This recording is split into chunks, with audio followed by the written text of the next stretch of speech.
What's a story that you've never been able to tell? When I was 17, I worked at a grocery store with a guy named Brian. Normal guy, mid-20s, Lil Chub. Didn't really think much of him. One day he tells me about how he lives in an apartment by himself and that his neighbors are absolutely crazy. Like they would yell at him to be quiet, pound against the wall to get him to shut up, even though he wouldn't be doing anything. He would sneeze and his neighbors would scream at the top of their lungs from next door. It was that bad. TBH, I didn't really care much when he was telling me this. I just wanted to go home and not work anymore. Couple days go by and I noticed that Brian wasn't showing up anymore. Whatever. Didn't think much of that either. A month or two goes by and he finally shows back up to work. So, being the nice friend I am, I asked him where he's been. He tells me he was actually fired because he was in the hospital.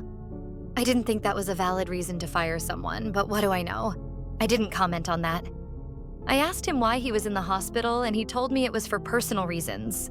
I tell him it was good having him back and carried on with my day. Fast forward a couple days to me talking to another coworker who was good friends with Brian. He says, Did you hear what happened to Brian? yeah, he was in the hospital and was fired or something.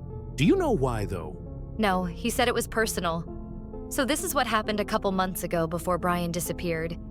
He was at home by himself when his neighbors start yelling at him through the walls for being too loud.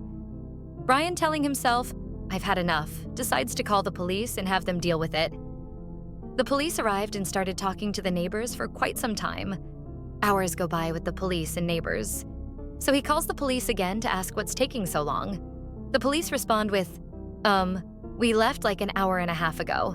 Turns out that the neighbors were never yelling at him. In fact, they were never there. Brian was schizophrenic and was hearing voices in his head. He had to go to a mental hospital for a month.